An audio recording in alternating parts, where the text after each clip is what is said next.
Hey everyone, David here with a new podcast episode of the DarkspiderCast. I'm learning my lesson. I am trying to be punctual here, so I'm actually recording a little bit early, which unfortunately also means that I won't be able to cover the finale for Obi-Wan and the third episode of Ms. Marvel. As much as I was kind of thinking to myself, should I wait?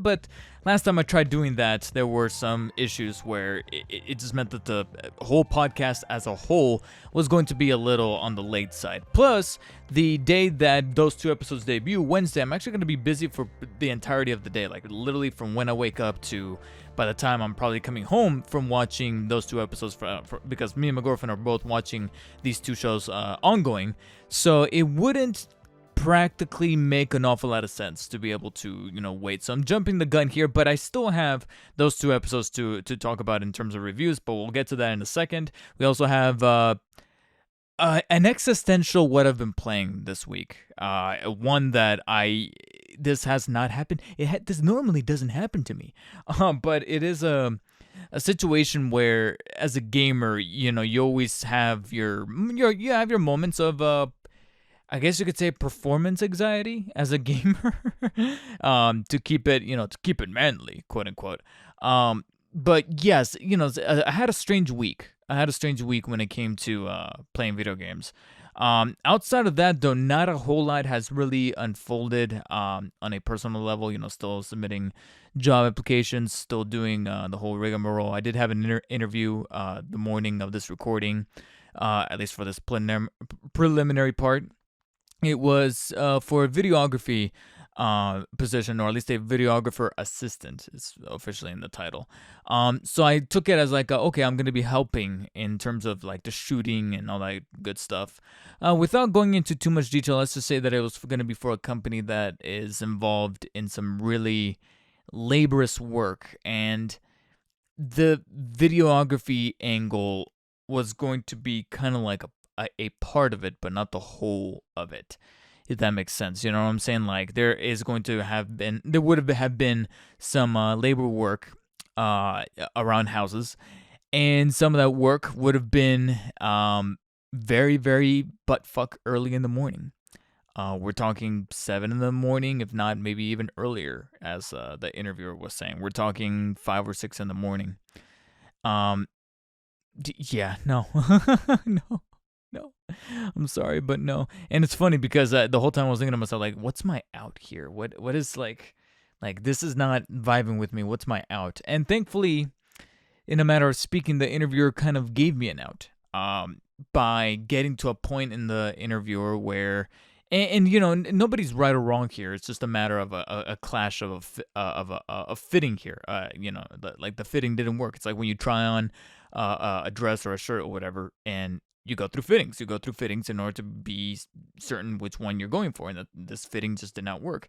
And it came in the form of not only, like I said, him disclosing that some of these jobs, some of these gigs that I'm going to have to go out and shoot are going to have to take place at this particular point in time that I'm not really fond of, which is, I needed already to ingest like a shit ton of coffee just to get up at 8 in the morning.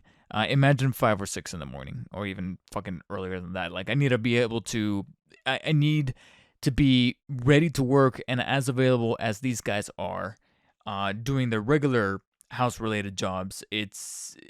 And sure, it involves filming, but I'm like, I barely even do that with my own content. Like, you know what I'm saying? It's not gonna gel with me 100%. Like, and they're probably gonna be able to pick up on that, based on like body language and just the way that I'm probably gonna come across in terms of personal just personal ambiance, like just the vibe that I give off. The out that I keep foreshadowing and not getting to is that the interviewer got to a point where he said that, and he emphasized that they're looking for someone that's very, very long term. And frankly, because at this point I showed him my YouTube channel. I sent over samples on my YouTube channel before through email and through messages on job recruiting sites, and he brought it up. He brought up the channel on his laptop to show on screen, and he told me, here, click on one of the videos that you think performed really well, with a lot of views, and shows enough a lot of like editing techniques and all this stuff. And so I did that. We're watching my content on a big screen TV. The guy interviewing me is genuinely intrigued by the techniques and what I'm bringing to the table here. The other three guys are just like, "What's this nerdy shit?" I mean, you don't have to look far to, anyone who works in construction, in some kind of house building, or some kind of labor work type of thing will look at my content and be like, this shit for pussies. You know what I'm saying? Like, they had that face, they had that look, and that was already like red flag number one for me. You know what I'm saying? Like, they just kind of gave off like that reaction, that physical reaction, like, who's this guy? You know what I'm saying? At least the rest of them, the guy interviewing me showed a little bit more interest, and he said that he was a nerd himself.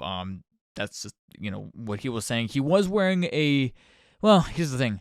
He was wearing a Doctor Who shirt, but it was the TARDIS Doctor Who Starry Night compilation. You guys, I'm pretty sure you must have seen it at least on either a shirt or a poster or a graphic or as a wallpaper. It's basically Vincent van Gogh's Starry Night, but it's modeled after, it has Doctor Who elements in it. It has the TARDIS in there, and the Daleks and stuff. You can kind of pick apart all the different little Doctor Who Easter eggs within the Starry Night composition.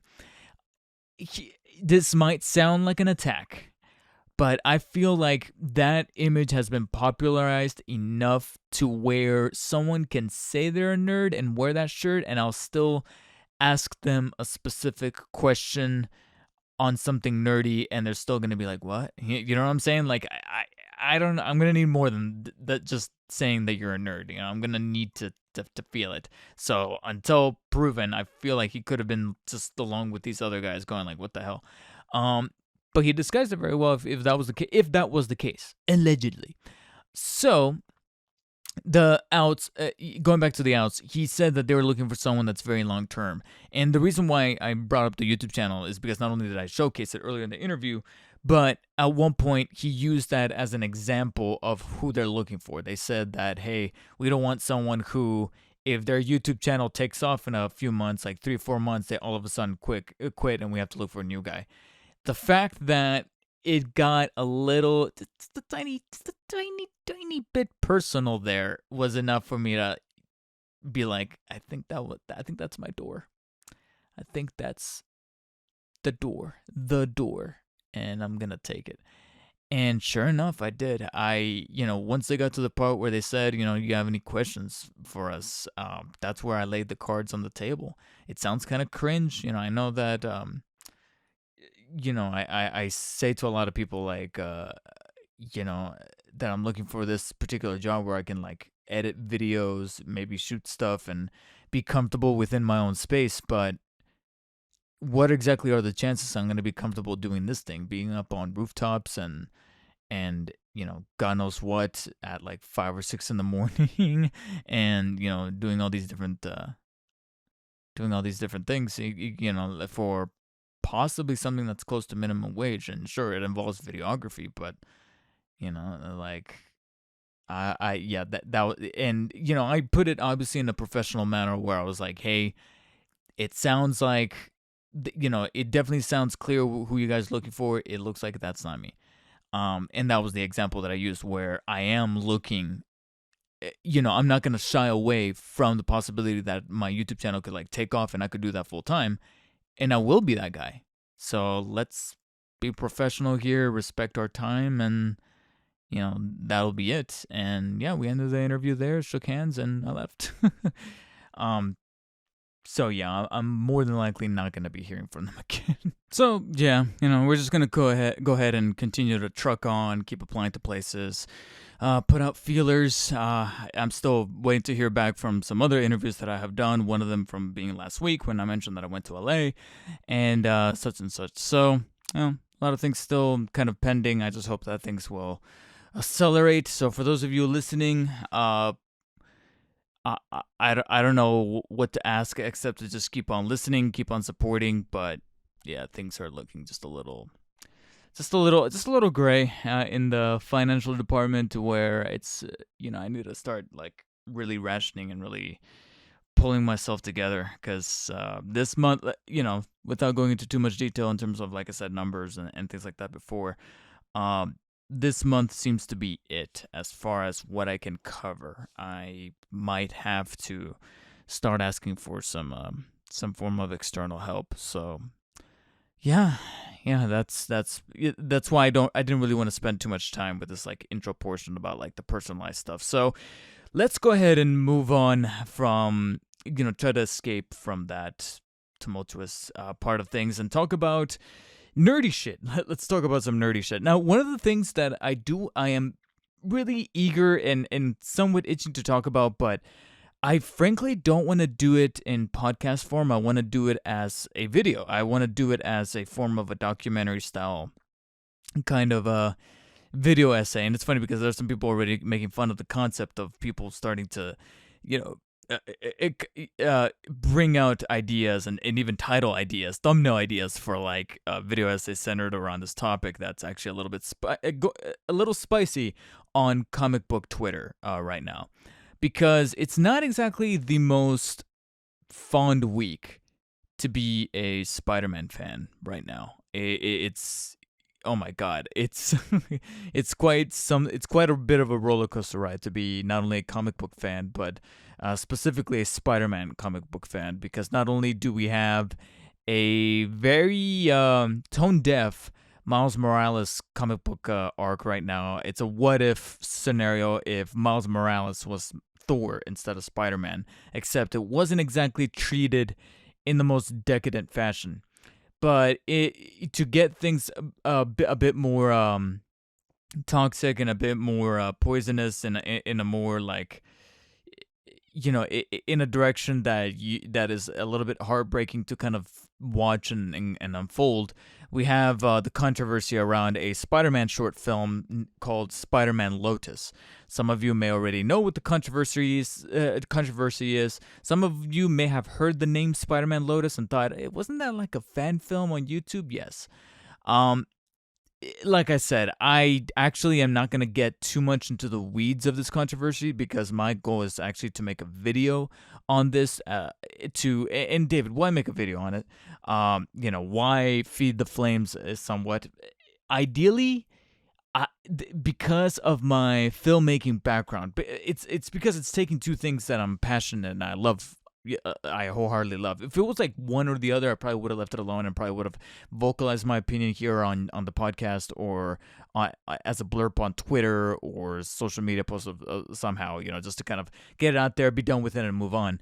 But it's taking two things, not one, but two things that I love, which is obviously Spider-Man, but filmmaking as well, from a writing and directing standpoint, like the controversy centering around the main actor, well, two of the main actors, but also the writer-director, and how this is pretty much serving as a form of a cautionary tale for people who are aspiring filmmakers such as myself to look at and go, yeah, this is not how you do it, especially when your topic at hand is like one of your most loved pieces of pop culture and icons, no matter how real or not real he or she or they are. So you know what I mean? Like there's enough stake here for me to be like, you know what, this actually kind of deserves its own video to kind of, like I said, I want to edit it, narrate it, and write it and compose it and bring it all together in a very documentary style kind of way, where it's, like I said, it serves like a cautionary tale, as in like, hey, this happened, this is the documentation of it, and it's up to you to decide whether you want to follow this beaten path or if you want to take a more practical approach to making a fan film of like your favorite hero, your favorite comic book property, or if you want to create an original piece of work. And again, one of the things that kind of plays into my stakes as to why I feel motivated to want to talk about this in video format is that short film angle, because I did go to film school. I do have some experiences of where I had to write and direct a short film, and then when I witnessed circumstances that kind of, not to the very harsh and, like I said, poisonous extent that the controversy here is covering, but shades of it kind of reached me. Nothing affected me directly, thank God. But I did have interactions with some of the people during my attendance at film school that is, just a few degrees. Just a few degrees of separation from what was going down here in the behind the scenes of the Spider-Man Lotus short film. And because of that, I'm like, yeah, I got some examples. Obviously, I can't speak for anything. I want to treat it as objectively as possible and not say that, the writer and director should do this with the film. No, that's not my place. What I want to do is, like I said, present the material, the controversy as it kind of unfolded in a narrative fashion, objectively, and then probably end the video with, like I said, my own experiences going to film school and how it thematically ties to the situation of Spider-Man Lotus. So that's the plan. That's why I don't really want to talk about it and breathe too much wind into the mic here about the situation, because a couple of things. One, like I said, I have the intention to want to make a short film about this, or a short documentary style kind of video on this, but also because I want to see the facts kind of present themselves, because sometimes people jump on this shit a little too quickly, and then before you know it, like another other material come to light, or stuff that came to light ended up not being true, and you want to make sure that all your facts and all your things are in order. So I'm kind of waiting for some more things to kind of unfold, and then tackle the subject head on later. So what can I talk about on this nerdy podcast? Well, let's get to the Obi-Wan and Ms. Marvel reviews. I won't be able to cover the finale for Obi-Wan because I haven't watched it. I'm recording the podcast just a little bit earlier. The Wednesday that both of these episodes debuted, I'm actually going to be pretty busy for the entirety of the day, to be quite honest. That I'm like, yeah, it's going to have to wait for next week. Plus, let's realistically look at the stuff that there is to talk about as far as like gaming news, movie news, what was looked at as not E3 time with all these showcases and events. It's starting to slow down. So some of these podcast episodes might end up actually being a little bit on the short side, and also it's not going to be the worst thing in the world to kind of punt some of these like reviews on the shows or the movies or what have you until the following podcast. That way there's something to talk about. There's something to chew on. Great use of the phrase there, considering that on Wednesday also I have the intention, or me and the girlfriend have the intention, to go see Jurassic World Dominion and finally check that movie out. So potential review on that movie next week to just kind of talk about it.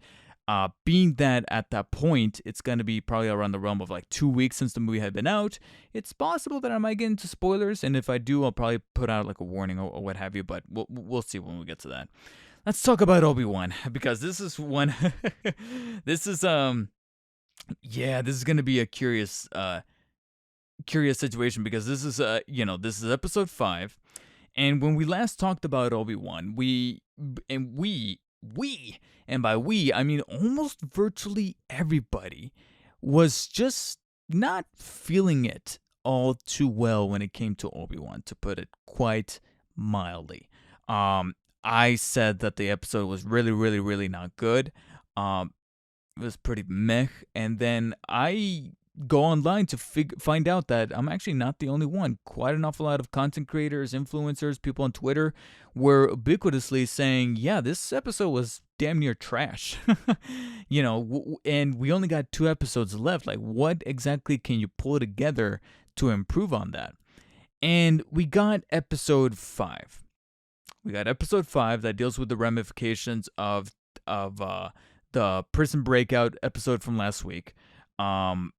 And more progression in terms of Reva's character, Darth Vader as a foreboding force. Yeah, I guess you could call it like that. And Obi-Wan just being kind of Obi-Wan. Because here we are, episode 5, the penultimate episode, which arguably was better than last week's episode. Was it good? I'm still gonna say no. It was better. There was definitely some areas of improvement. But as I kind of put in social media as soon as I got home from watching the episode with my girlfriend last week, is that it really does feel like the show overall, and specifically Vader, are being written by 2 people. one person who loves Star Wars and loves Darth Vader, and then another person who hates him or hates Star Wars or is just completely indifferent to the mythology and lore and the way everything works in the Star Wars universe. It's becoming quite apparent. And you know what? It's possible that I might go into spoilers here with episode 5. I don't know fully, but let's just say that episode 5, it tried to do like this thematic thing about how Obi-Wan is connected to Anakin and the middleman, or in this case, middle woman between their connection being Reva. We also get the revelation as to why Reva is doing the stuff that she's doing. Does it make sense? Not 100%, but there is an explanation. There's material for her to work with that brings it all home. But it's something that, the show was treating as like this huge revelation, and a lot of us who, I don't know, kind of have a brain had figured out since like episode 2, maybe 3. We were like, yeah, we knew this. We've been knowing this. We were just waiting for you guys to pretty much confirm it. It didn't really come out of left field, but the show's treating it as like this dun dun dun. Aside from that, there's just like an awful lot of material and elements in episode 5 that are just handled in a way where I'm like, there was no plan or Obi-Wan. Oh God, is this gonna hurt? This one's gonna sting a little bit. This Obi-Wan show, I've actually already heard some people say this, some reviewers and such, where it might not have needed to have been a show. Either they shouldn't have made this, or if they did, it should have been like a quick 2-hour movie. Didn't have to be 2.5 hours. It's just a quick 2-hour movie. We're practically already there with some of the running time of these episodes, especially if we cut out the bloat that was episode 4. And it would have gone straighter to the point, because there's things in here where I'm like, why are we doing, why? Like, it's bad enough that there's the running gag of stormtroopers being a terrible shot. They're even worse here in episode 5. You'd think it couldn't get any worse. They're literally in a hallway and they still can't hit shit. And they try to mask it by having like this shaky cam being all like action packed. And even I'm looking like, why is the camera shaking the way that it is? And that's because Deborah Chow, the director, who I know is a very competent director because I've seen her direct other stuff of great substance. I don't know if she like ran out of time or what's going on, but they didn't really give her much to work with. So she's like, oh, just shake the camera. That way we can kind of mask how terrible these stormtroopers are inside of a fucking narrow hallway. Like, really?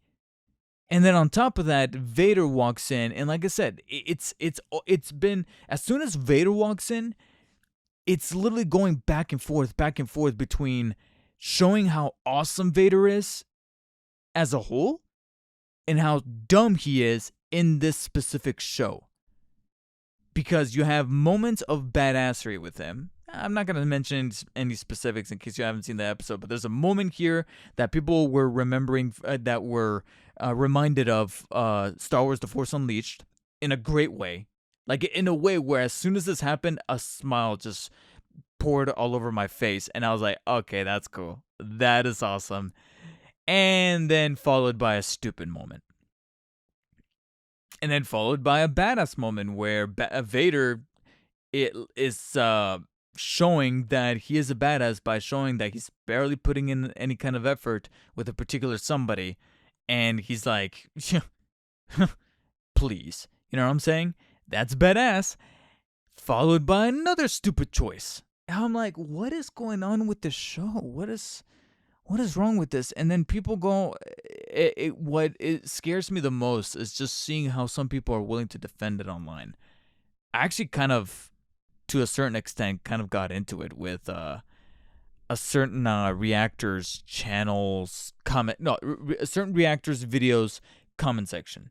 Certain reactor, they reacted to the episode, and I didn't even comment on the video and speak to the reactor directly, but I went to the comment section, and there were some people on there that are like on the verge of brainwashing themselves into thinking that this is good writing, with one person who was literally giving me the impression that wasn't even a real person. They were a bot going to it, because here's the thing. There were some people in the comment section that were criticizing the show, and they were criticizing it fairly. They weren't even going They weren't even saying that the show overall was trash. They were just saying that there were some badass moments, like even I mentioned regarding Vader, and some cool moments, some great set pieces. And then there were other moments that were just dumb, like it was just going back and forth in the writing that gets exhausting. And they were bringing up fair criticisms.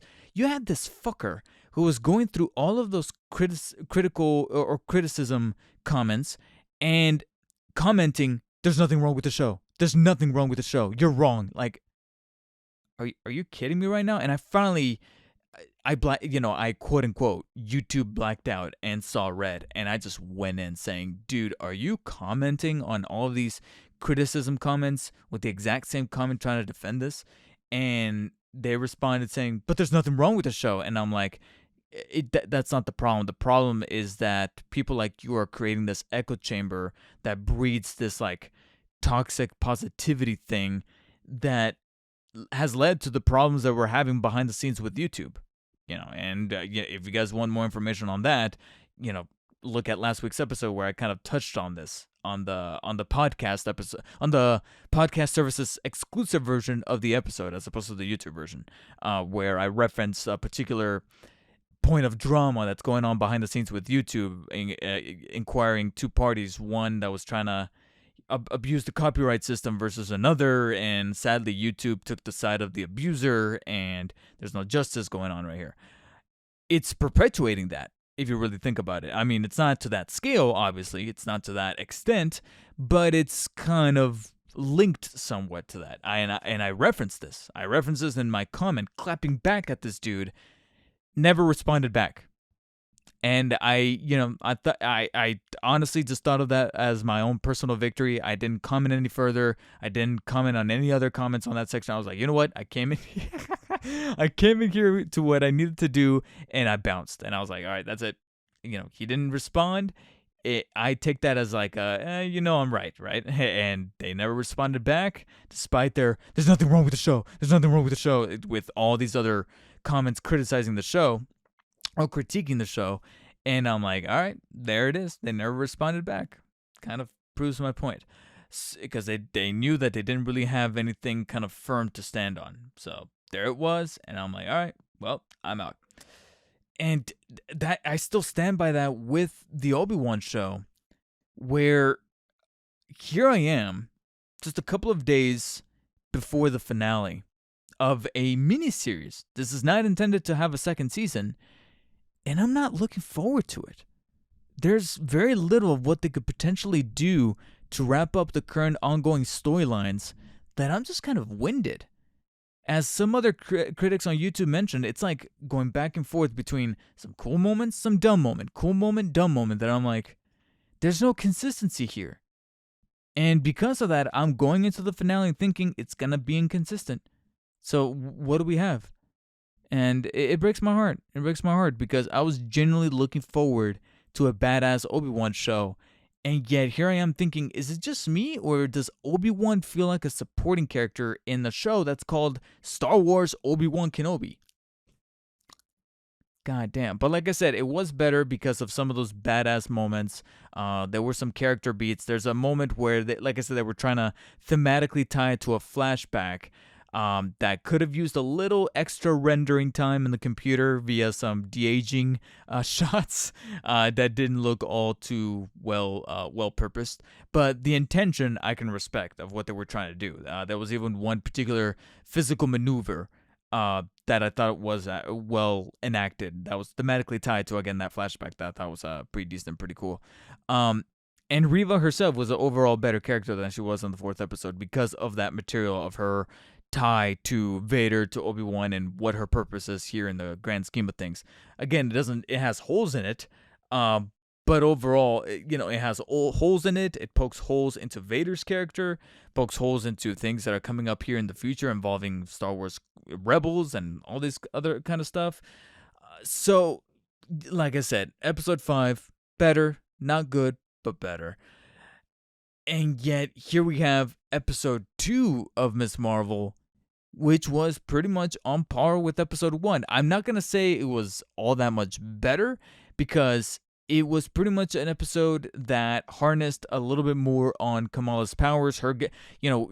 this is kind of considered a spoiler, I guess, even though you kind of see this coming. It's not a huge revelation, but she finally got her powers at the end of episode 1. Episode 2 explores more about her training with said powers, while at the same time still trying to figure out about where these powers kind of come from.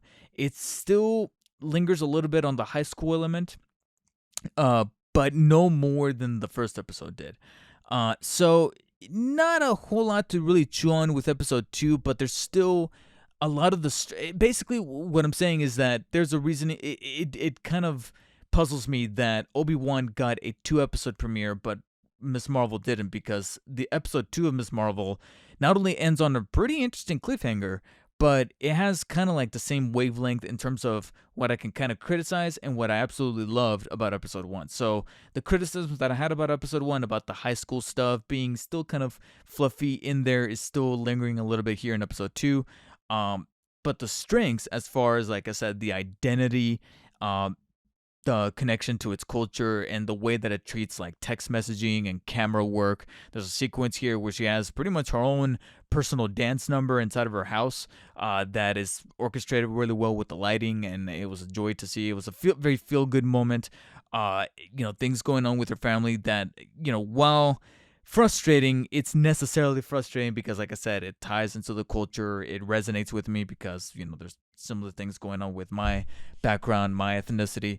I'm not, for the record, I'm not Pakistani, I'm Mexican, but there's some things that I've had to deal with, being a Mexican child of sorts, that I'm like, yeah, I can kind of understand, certain angles here. And that's brought on a little bit more here with episode 2. I would probably say that, like I said, there was something that at first was going to be a criticism, which was this new character introduced that was being treated as like this, amazing, good-looking guy, and I'm over here going like, I think I have more muscle than this guy. Why is he coming out of the pool that way? Why are they shooting him this way? But like I said, the way that the cliffhanger kind of brings about things full circle towards the end here with episode 2, and the way it's able to tie to No Way Home in a sense, I'm like, okay, all right, I now we understand why this guy, just becomes introduced the way that he is. It's because there's actually something a little deeper here, and completely contrary to Obi-Wan, I actually finished Miss Marvel, the credits are rolling, and here I am going, I am way more excited to see episode 3 of Miss Marvel than I am the finale for Obi-Wan still. How can this happen? This is absolutely crazy, which is why it stung a little bit to read the recent reports recently that Miss Marvel currently holds the record, quote unquote, for the lowest viewed Disney Plus Marvel show. I wonder why. And I love how transparent they were with the numbers. They were like, yeah, the lowest viewership, but guess what? Most of that viewership had a higher ratio of pretty much minorities. Black, Hispanic, Muslim, you name it, versus the other Marvel shows. Yeah, because most of the time that's what we minorities do. We show up. Enough said. Anyways, yeah, I'm gonna get off the soapbox here. But overall, yeah, Miss Marvel episode 2 was just as fun and unique as that first episode. Like I said, some of the criticisms, some of the fluff is still kind of there as far as like the high school stuff. There's one scene that I will admit kind of pauses the momentum of the episode, where you have a character that, literally pauses the episode to say things that we're kind of already getting the gist of, as far as like socially commenting on things that are going on right now, that I was like, okay, we were already getting some clever. In fact, there's one there's something that there's without going too deep into it, there was actually one moment, one line in this episode where that commented on something that involves the culture from over there, that I thought was a very tasteful way of calling this particular element out.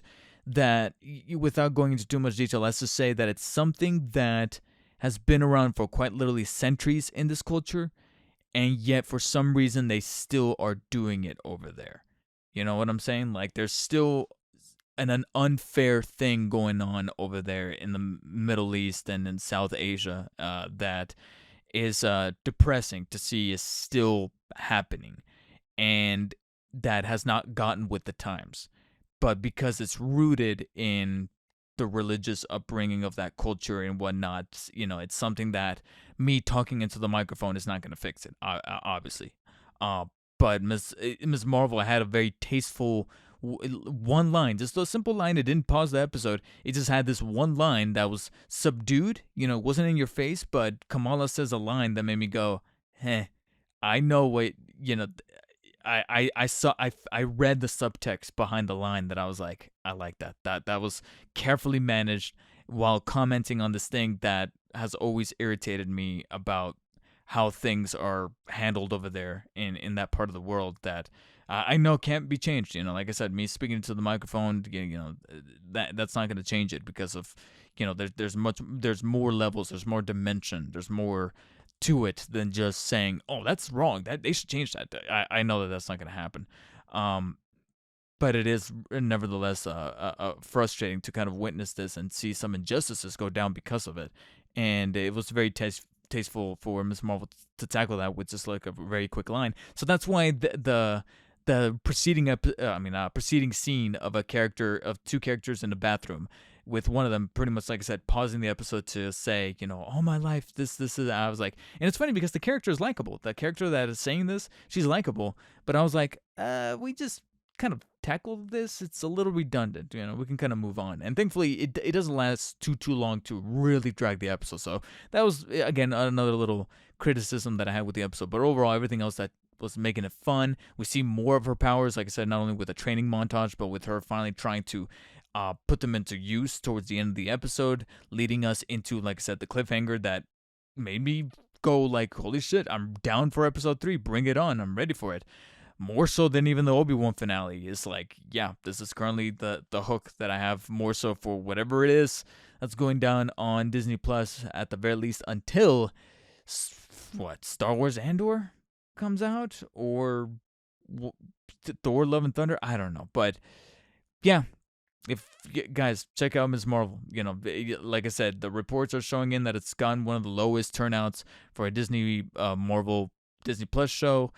Let's try to turn that around. All right, so this week's what I've been playing is going to be one of the more difficult what I've been playing segments, to be quite frank, only because have any of you that are listening to this, whether it be on the podcast platforms or on the YouTube channel, have any of you, if you're a gamer of any kind, have you ever had some form of what you would call gamer or gaming existential crisis, where you just feel like something's been kind of off as far as gaming is concerned, like your relationship with gaming is concerned, where you're like, I'm playing video games, I'm technically gaming, I'm going through my backlog, and yet I'm having difficulties having some kind of affinity or connection with the games that I'm currently playing. So last week I talked about Tunic and how this was what was ultimately a very critically well-received game that a lot of people were praising, that, I saw reviews afterwards, after I beat it, after I finished it. I watched reviews, I checked up what people's opinions overall were, and they were all generally favorable. There were a couple of criticisms, but they were all like ranging between like the 8s and 9s. I barely saw anything that was under those forms of scores or even percentages. So the way that I kind of ranked, like I barely score things these days. I feel like after a little while I got kind of tired of scores, both figuratively and literally, in the sense that I got tired of trying to internalize everything that I felt about something into a specific score, because these days scores sometimes create more problems than they solve. And also on the literal or technical side, it was just becoming a little bit of a nuisance to put up a graphic or some kind of motion graphic or text file or something like that whenever I would edit videos and I would have a a scorecard pop up or be animated on screen, especially back in the day between like 2007 and 2010ish, 11ish, or actually, you know what, maybe even later than that, like 2012, 2013. Between those years, I would constantly be scoring things that I would review, whether it be figures, movies, games, and would often put those scorecards on. But there would just be an extra amount of editing work. And, back in the day, it was a lot tougher to kind of break into YouTube. So I kind of, over time, started to phase out scores and phase out that extra step in my personal editing process. But if I were to score Tunic, I would actually be scoring it just a little bit lower, somewhere between the 6 or 7s, because like I said, I had more significant problems with the game, and I just didn't find like I said, that correlation or that connection with the game like other people did in terms of how transient they felt playing it. I was just thinking to myself over here, like, yeah, there was on paper a lot of great, interesting ideas, specifically the one with the manual, but execution-wise, I feel like it created more problems than my time was worth, and because of that, I ended up turning on the no-kill mode, or no-fail mode, on for the majority of the game just so I can get to credits, and even then I ended up with a shitty ending that can only be fixed by doing things that I normally program my brain into thinking are collectible side stuff, side content, like gathering collectibles and such. This game was actually telling me, oh no, you actually kind of have to do that if you want like a more satisfying ending, and I'm like, well, to YouTube I go, and sure enough, I looked it up on YouTube. So another reason why I wanted to get Tunic out of the way is because it was one of the more critically acclaimed games of this year, 2022. So I figured, okay, for the topic of discussion of not only the podcast to stay kind of contemporary, but also for the potential Game of the Year discussion towards the end of the year, let me see, let me get it out of the way. And it's on Game Pass. It's, less risk and more reward, so to speak, because it's part of the service, and I have a membership. Likewise, there was also this other game that dropped this year on Game Pass called Weird West, which is one of the games that I'm going to be talking about in the segment. And basically what it is, similar to Tunic, it's an isometric top-down action RPG with some slight sim qualities, sim elements. Right off the bat, one of the things that kind of allured me to the game was the very unique art style, the way it's able to take a supernatural approach to the Old West. Think of the comic books, not the movie, but comic books like Jonah Hex, Preacher, things like that. Material like that where they take the supernatural otherworldly stuff and then mesh it into something that's a bit more antiquated, like the Old West. And that's pretty much what you end up with as far as the mythology and the lore, the backstory of the game Weird West, except it's done with this like 2D hand-drawn art style to a lot of the graphics and things that come up on the screen. But it's still kind of developed within a 3D. I think it's using the Unity engine. I might be wrong about that. But it's top-down. It's twin-stick in terms of how the shooting and interacting mechanics work. If any of you have played The Ascent from last year, that was also on Game Pass, which was the first game that I thought about when I booted this thing up. I was like, oh, okay, it might play like The Ascent, except The Ascent had RPG mechanics, but it was very much a shooter. It had a very strong emphasis on the shooter aspect. This has more emphasis on trying to build this RPG kind of like every time you make a decision or you talk to someone, there's a lot of like, you do this, or your party did this, kind of like old school tabletop RPGs, like actual like pen and paper kind of stuff, but baked into a video game. So it's kind of leaning more so towards that instead of shooting. Even though there's shooting involved, it's not a shooter, if that makes any kind of sense. And that's honestly where one of my first problems lie in, because this might be potentially a spoiler, but I was very glad to hear or to read up, to kind of ruin it myself for me, even though I was eventually going to figure this out within the preceding hour, that Weird West is like a 20-hour game, which sounds kind of lengthy, especially for the type of genre and the type of style that it's got. But I then learned that it kind of makes sense when you realize that it's actually tackling 5 stories in one. So it's actually tackling 5 characters and their 5 individual stories and how they're all connected, kind of in a Pulp Fiction anthology kind of way. And so once I realized that, I thought to myself, okay, this kind of pleases my OCD a little bit, realizing that I'm about to wrap up the first protagonist storyline, which is about roughly 4, 5, maybe 6 hours, and I was on the last mission, which is known as the Bounty Hunter. Because up until that point, I was just like with Tunic, and again, this is where a little bit of my gaming existential crisis started to really take full effect. I was just not feeling this game. I really wasn't, which was disappointing and saddening, considering how when I went in, I thought to myself, "Well, this is gonna be like the Ascent. It's gonna be a Wild West meets supernatural material version of the Ascent from last year that I really really liked, despite it being kind of buggy."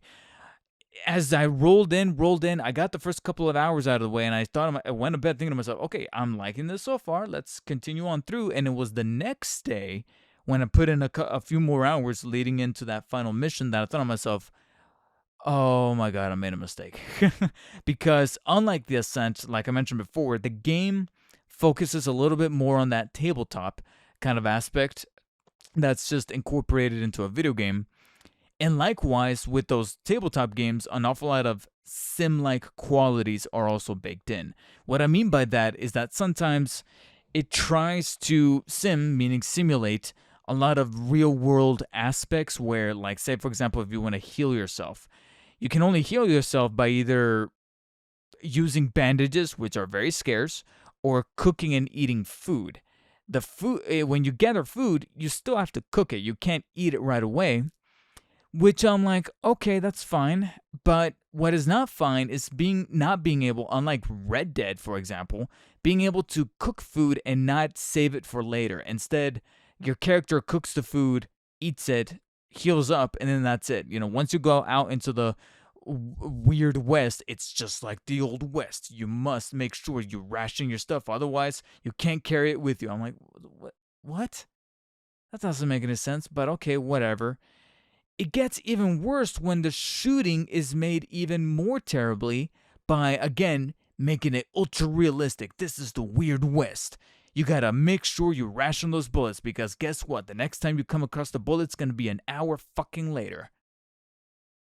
Yeah, that's gonna be a no from me, dog. To quote Randy Jackson, because you're playing as this bounty hunter for the opening 5 or 6 hours, this first opening mission.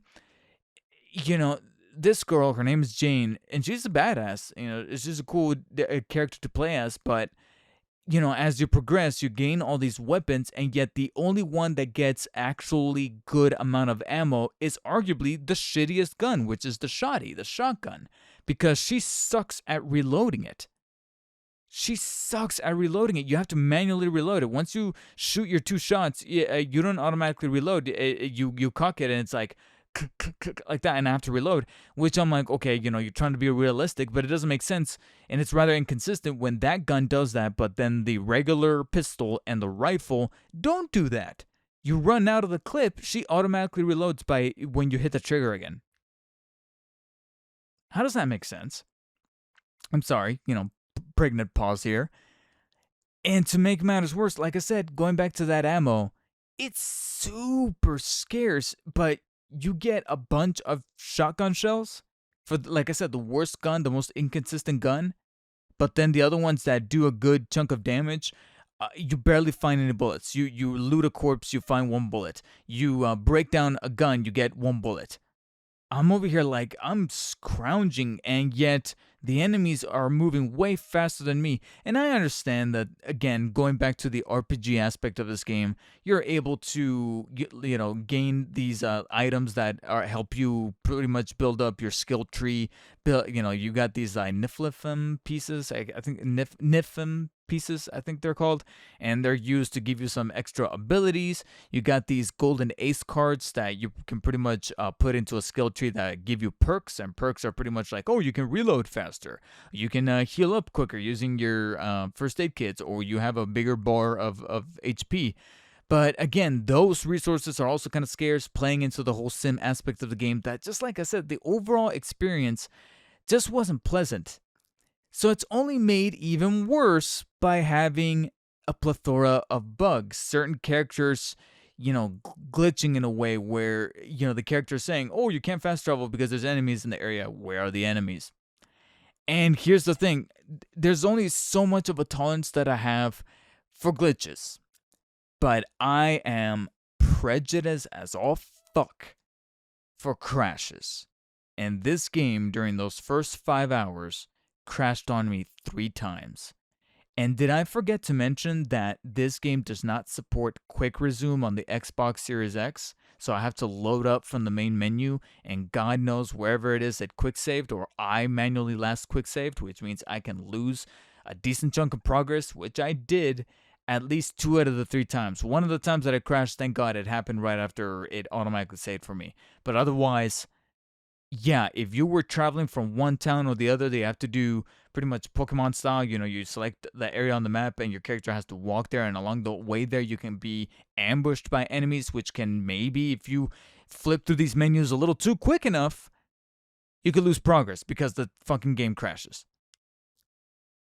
Yeah, like I said, my OCD was placated to learn that at least I can wrap up the bounty hunter storyline with her final mission, kind of give her some sense of quote-unquote closure, and then once you do that, you jump into the second character storyline, which bums me out because this second character is actually much more interesting, and that's already after I said that Jane was kind of a cool character, not the best character, not the most compelling character, but interesting because she's a bounty hunter and she's got the archetypal Old West bounty hunter storyline, kind of cliche, but at the same time, it's a good way to kind of get you indoctrinated into the lore, into the mythological and horrific characters and creatures that are roaming this area. But her storyline is pretty simple and straightforward when it comes to the Old West. She's a retired bounty hunter that was trying to live the calm life, but obviously, the old ways caught up with her, and she has to dig up her irons once more and saddle up, Unforgiven type shit. Once we got to the second character, which deals with this pig-human hybrid, I was like, okay, this is actually way more interesting. And it bums me out to see that I actually still ended up dropping the game because the only thing that I can think about is making good progress in the game. And just because I didn't manually autosave, the game crashes after already 3 crashes. I give it the old school three strikes you're out mentality. And here it is, crashing. And I'm like, nah, I'm sorry, but maybe I'll come back to finish off the storyline and then proceed with the 3 remaining ones later on in the future once I get some bigger AAA titles. I don't see this thing disappearing from Game Pass anytime soon, and thank God for Game Pass, because if I had paid for this, I probably would have been a little bit more upset. I'm curious to see how other people are handling this game, whether it be on Steam or PlayStation. Surprisingly, not on Switch, which is weird because considering, like I said, the top-down view and the 2D style to the cinematics and the art style of the characters popping up on the screen, there's not even any voice work whenever the lines come on screen. I was expecting some. The only voices you hear, the only actual English voice you hear is the narrator, with this, begrudged Old West kind of voice, Timothy Oliphant kind of style of narration, that sort of thing. All the other characters literally mumble to each other whenever they talk, whenever you see the text pop up on the screen. Outside of that, like I said, it's low lift enough for it to initially make me think, why is this not on Switch? But after all the crashes and physical bugs that it was dealing with, I'm like, yeah, it probably wouldn't even last that long on the Switch to begin with. So hopefully, once I pick it up a second time, they'll iron out some of the kinks, because right now, thank God for Game Pass. Otherwise, I probably would have buried this game out in the desert wasteland. But as it stands, I'm gonna take care of some other games, get through some of my backlog a little quicker, whether it be for the 2022 calendar year or some stuff that I've been meaning to play for quite literally years. And then maybe if there's a lull later on the year, I will go back to the Weird West. So with all the frustrations of a contemporary 2022 game like Weird West that was, I think, getting some pretty decent reviews, except SkillUp did put his famous "I do not recommend" thing in the title, so that I feel like maybe I'm not the only one, and maybe this is a much more divisive game than I was initially thinking it was going to be. So I thought to myself, there's got to be something in my backlog that you can consider to be fast food gaming, in the sense that it's, empty calories. It's quick, straight to the point, just, fodder for shooting. It's nothing of great substance. I know, let me load up Battlefield Hardline. Yes, I literally went into my Game Pass backlog of games that I wrote down as games that I looked at and said, I want to play this. Even though it may not look like the greatest game, it's just something that I kind of want to get out of my backlog. And I don't mean to play every single thing that's on Game Pass, but there's some things that will just initially stand out to me. And through the EA Play part of Game Pass that's tied into it, I did in fact play Battlefield Hardline over this past weekend, and quite literally through the weekend is all it took me to play this game, because the campaign is quite literally took me 6-7 hours long, and it's very, very shallow. How can I put this? It's pretty much a Michael Bay scaled video game version of a TV police procedural. Like, take your pick. Not so much Law and Order, but more so like NCIS, CSI, even Miami Vice at some points, especially because a chunk of the game even takes place in Miami. But basically, you play as this straightforward cop named Nicholas Mendoza, and you pretty much are trying to take care of the bad guys while at the same time tackling with some kind of corruption ring within your division. And of course, shit will eventually hit sideways. Some people that you thought were clean are dirty, and the people that you think are super, fishy and dirty are actually going to be your allies. You can literally look at some of these characters and be like, yeah, I know how this is going to go. You know how this is going to pan out the end. There's literally no it's weird because I'm going to jump the gun a little bit here, jump a little ahead. I watched reviews for this game from back in the day, from back in like 2015 when this game came out, from like IGN or whatever, and a lot of them are saying that, the story is one of the best ones in Battlefield history because it's got all these like twists and turns of what the story is, and it's fresh. And I'm like, how the fuck is this fresh? Like, the only thing that we agree on is that it's lifting from those TV procedurals, like I mentioned, like NCIS or whatever. But as far as being fresh and having twists and turns, like I said, there's so many characters that I'm like, well, you're the bad guy. You're even if you're being nice right now, you're probably gonna betray me, and you seem like the fishy guy, but we're probably gonna end up gonna be buddies. It's just the typical shit. But again, after dealing with Weird West, I'm like, I need this. I need a game that's very short. It's all about shooting bad guys. It's all about the hokiness. And frankly, Battlefield Hardline in that respect, for the most part, delivered. As far as the shooting, the set pieces, wish it was a little consistent on the frame rate, which is, saying quite a lot right now, especially with the Series X. I'm bummed out that it didn't get necessarily a performance boost, because even though the gameplay is at 60 FPS, I can tell it's delivered at a very chunky resolution. I think it's like 800 and something p. I can definitely tell it's not 1080p. So it's not 1080p 60, it's more like 900p 60 or 800 something 60.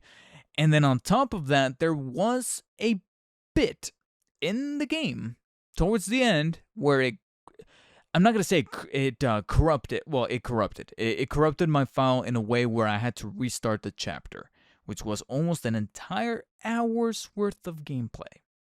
So that was a ginormous bummer, and I was really pissed off to the point where I was like, am I really going to have to look the rest of this up on it's not exactly like I'm dealing with high caliber writing, cinematics, and gameplay. Do I really have to look this up on YouTube? Like, is this really going to be a consistent thing? Thankfully, it didn't happen again, but I did have to replay an hour, or maybe even less than an hour, more like 40-45 minutes, because I was able to skip some of the cutscenes. And well, actually, no, I was not able to skip the cutscenes, but I was able to pretty much know where the bad guys are and deal with some of the scripted areas to be like, okay, once I take care of this one guy or grab this piece of gear, I know that this other car is going to show up here, and that's where I can enter and trigger this action and such. So I was able to expedite some of the stuff.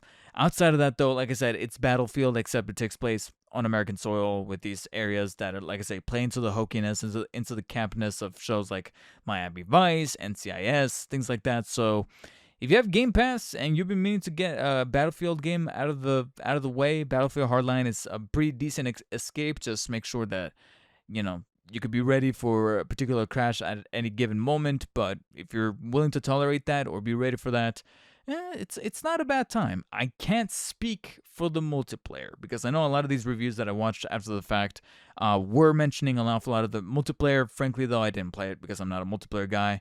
The game is quite literally 7 years old. I don't even know if there's anyone playing this thing, so don't come at me when it comes to the multiplayer because I didn't even try it at all.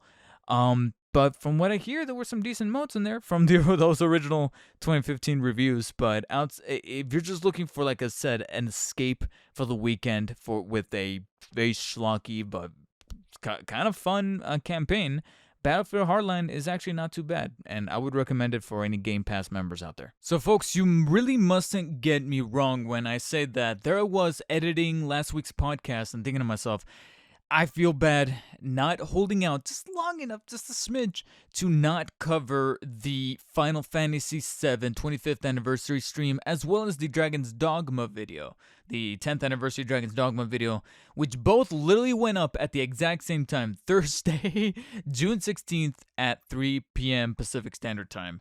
Of course, one kind of took just a little bit more precedent than the other in the sense that, I know that Dragon's Dogma's got a little bit of an underrated sort of following, a cult following, some would say, but Final Fantasy VII, you know what I'm saying? Like 25th anniversary, and with an ongoing remake project, there was no way to not pay attention to that. So I tuned in to not only the Final Fantasy VII 25th anniversary stream, first and foremost, but I also did it through the guise of Maximilian Dude's stream to see kind of his live reaction, to see the chat's reaction, and to kind of just, feel the hype should there be any. And here's the thing, is that this is going to be a potentially brief segment, not going to go into a very long tangent, not as much as Maximilian Dude himself, because he is known to breaking this shit down. Like, he spent, I want to say, on the cusp of like 2.5 hours just talking nonstop about Final Fantasy VII in that initial first stream. Like, the following 2 or 3 days, he did even more subsequent 2-hour, 3-hour chunk streams of just talking about the remake and what's going on in the future for Final Fantasy VII, for Final Fantasy overall, from Square Enix, etc. So I watched the streams, and both events, both showcases, so to speak, were about like 10-ish minutes, maybe 12, 15-ish, around that realm. So there's not a whole lot to talk about. But it's funny, in terms of quantity, there's not a lot to talk about, but in terms of quality and substantial news, there are some bombs here to refer to. So let's get some of the fluff out of the way as far as the Final Fantasy VII 25th anniversary stream, because there were a couple of things that even Maximilian Dude, he himself was even looking at this stuff and going, he was tapping his wrist going, hey, time, because he knew ahead of time. I don't know if someone told him or if if they were hinting at this, but they were kind of teasing that this was meant to be a short event. This was supposed to be on the realm of being about 10 or 15 minutes. So the fact that I want to say about the first third or so of the event had to do with merch on the merch store, whether it be statues of Cloud Strife himself from PlayArts Kai or Static Arts, whatever the company is.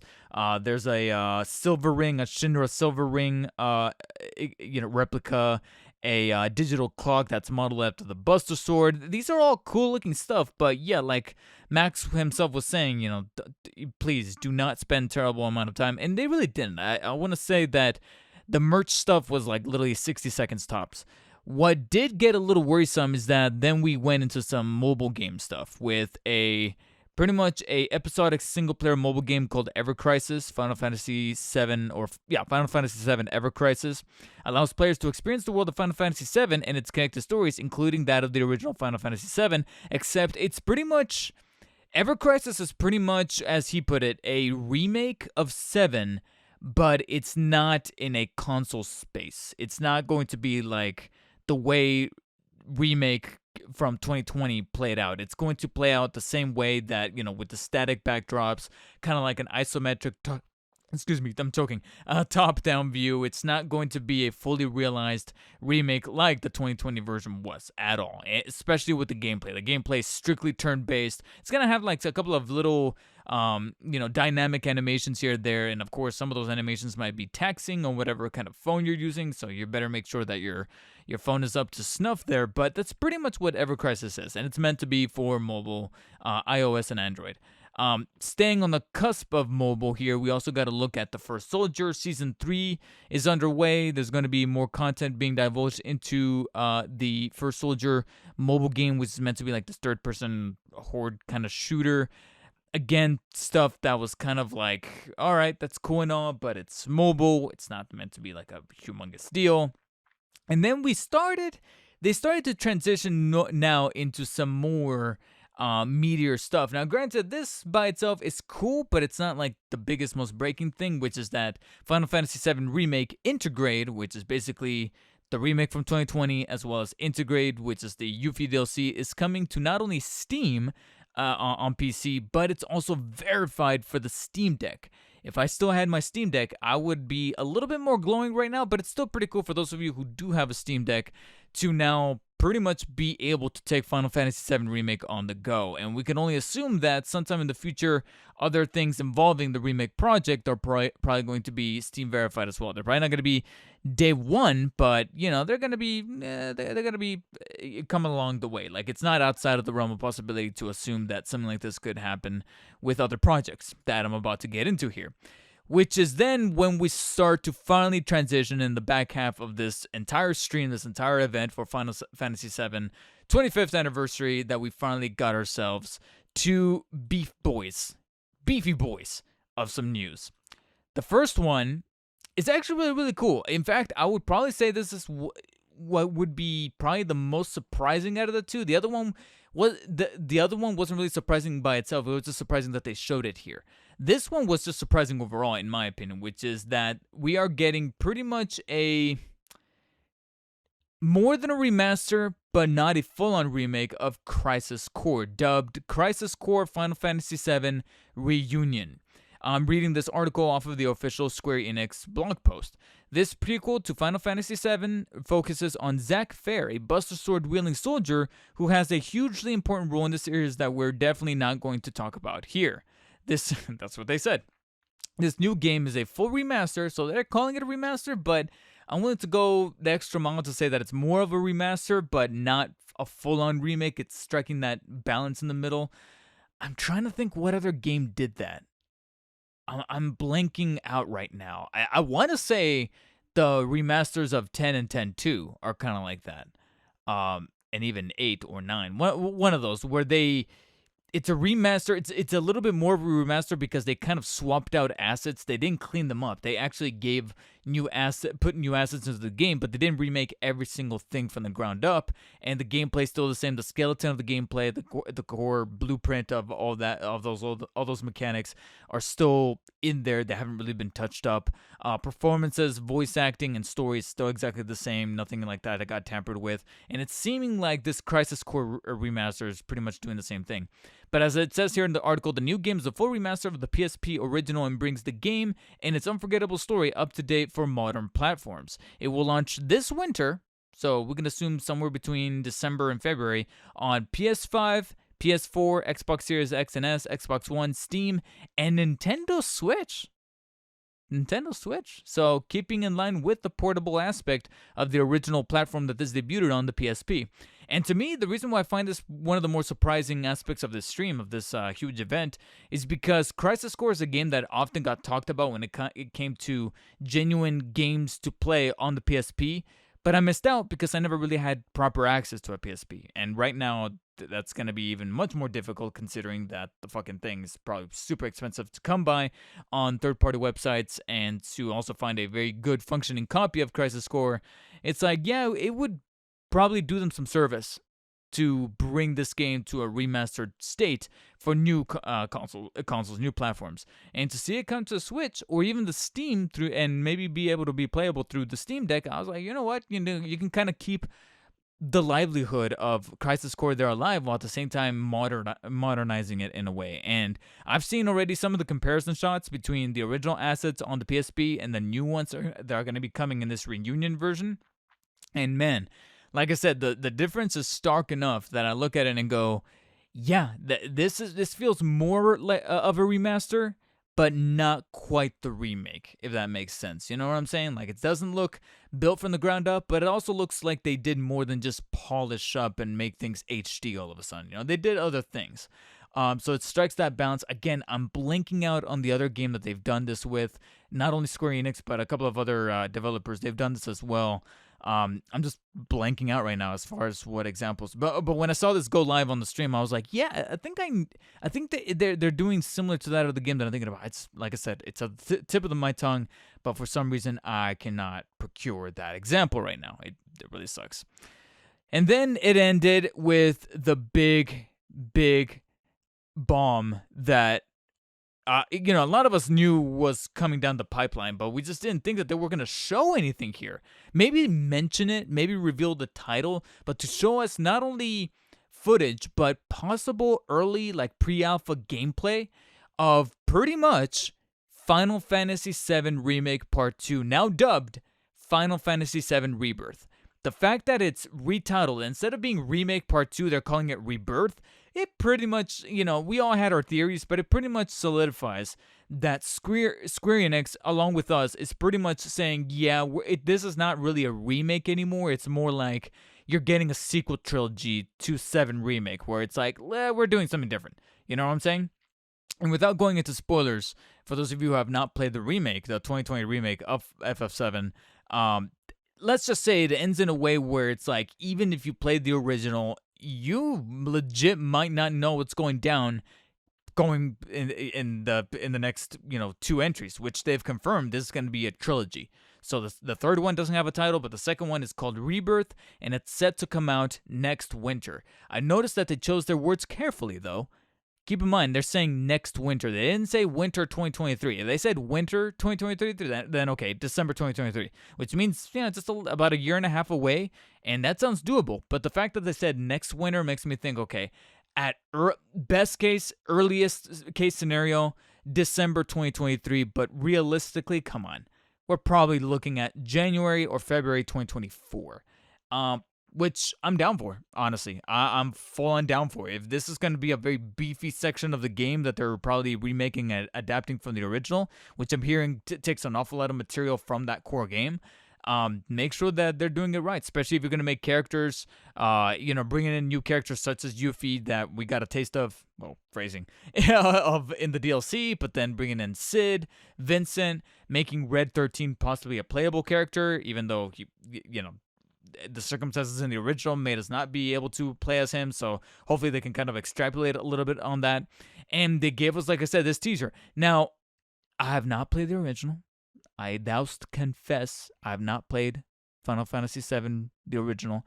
So there's not a lot that I can go into this trailer and pick apart the way that, again, Maximilian Dude did.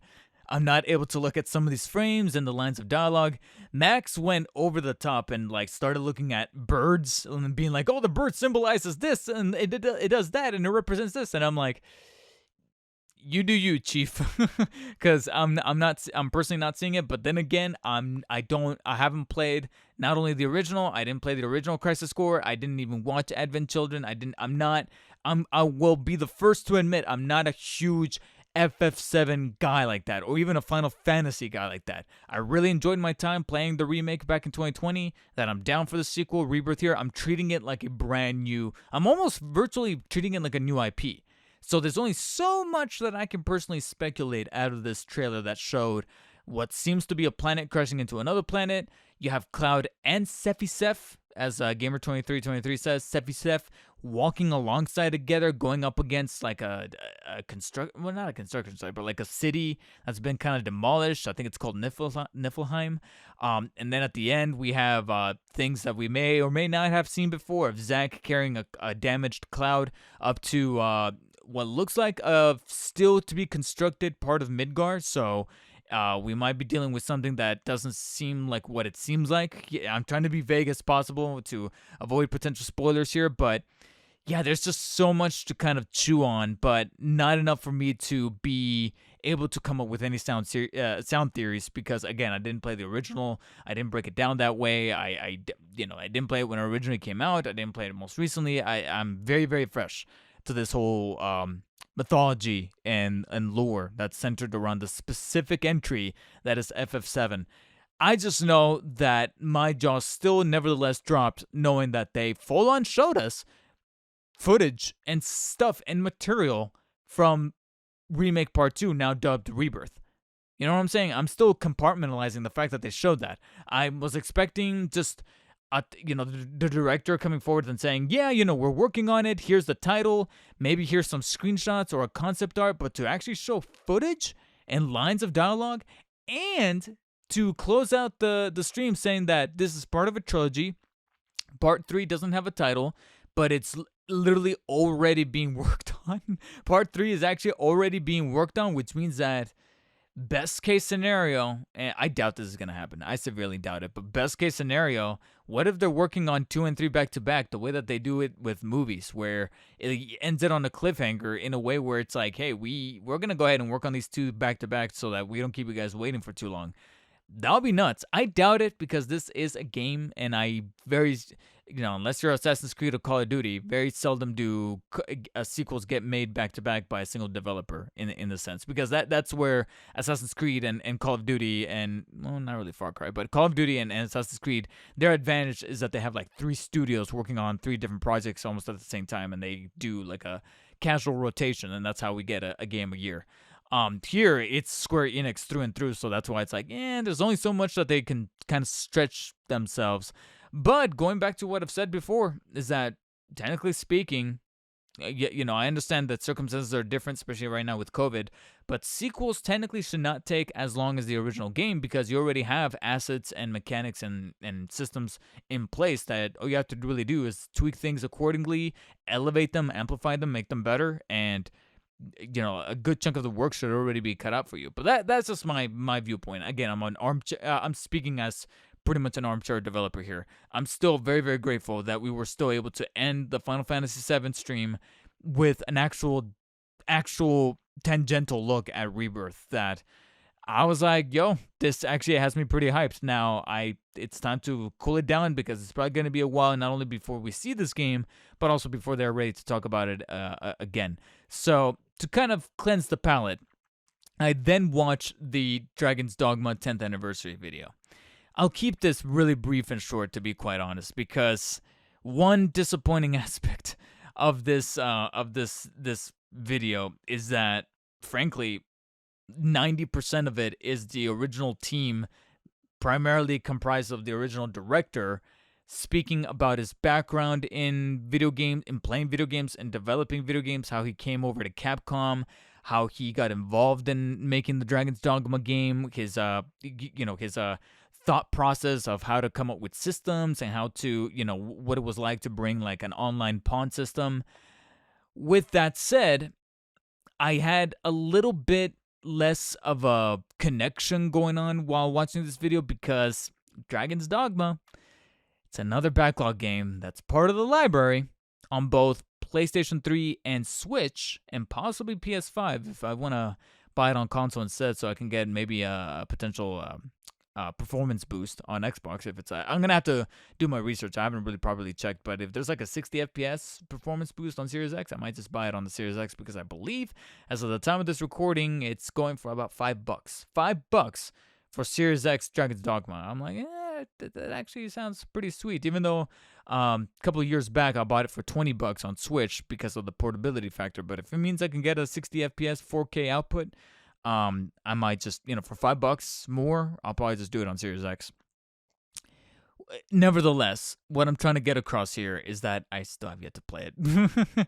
So that's where, like I said, a little bit of dissonance is kind of felt there between how the developer was fondly talking about making Dragon's Dogma and celebrating the 10 years since its release and what it's meant to him and all that good stuff. And that, of course, led to the bombshell at the end, which is a shirt reveal, which is becoming a bit of a meme amongst the gaming industry, which is to take off the sweater, take off whatever's covering it up, and underneath it they have a shirt saying, "Hey, look, this thing is coming." And it's like, is it just me, or you put way too much effort and time and money into creating those shirts than to actually go and focus on making the game? Anyways, they, via the shirts, they reveal that they are in fact working on Dragon's Dogma 2. We get a logo and their official confirmation that Dragon's Dogma 2 is currently in development.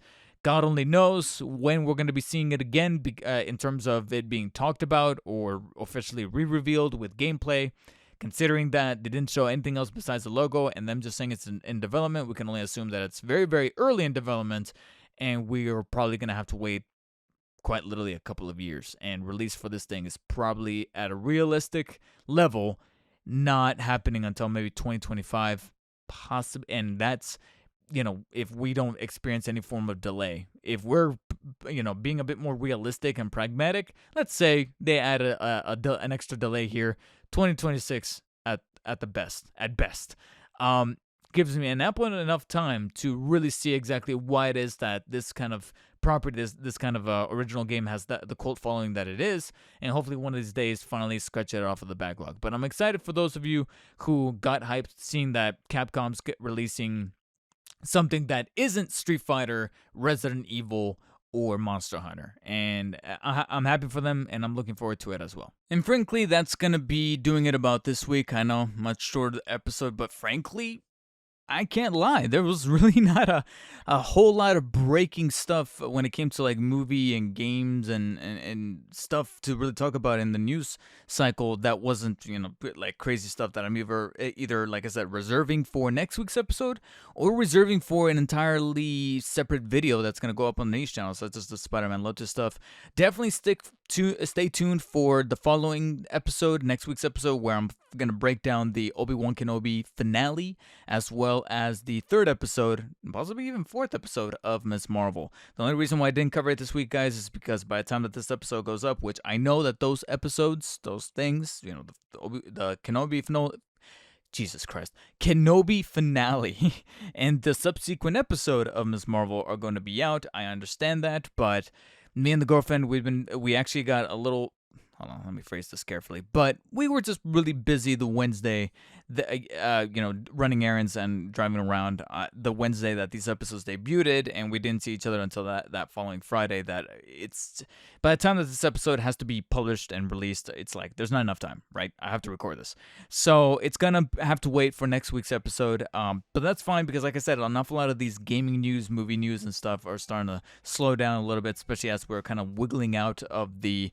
E3 time. So gaming news are going to start to slow down a little bit, unless, like I said, these individual companies, individual studios are going to take matters into their own hands and start unveiling release dates, start showing off gameplay. I don't know, like I'm already seeing some things show up here and there that aren't like giant spectacle news to talk about to squeeze into this episode, but they're meaty enough that I'm like, you know what, they're going to be added for the doc towards episode 7 of season 4 of the DarkspiderCast. So I'm hoping you guys will tune in then. In the meantime, though, you guys know where to find me if you guys want to stay in touch with my inner thoughts. Twitter and Instagram at DarkspiderDavid. Links could also be found in the description. Or if you guys want to check out the official website or the main niche YouTube channel, or the Spider-Man Batman channel, as I like to call it, those links could also be found in the description. Or simply just look me up on YouTube, DarkspiderDavid, and that's where I will be twice a week at the very least, or at the very consistent, if you will. And until next week, stay humble.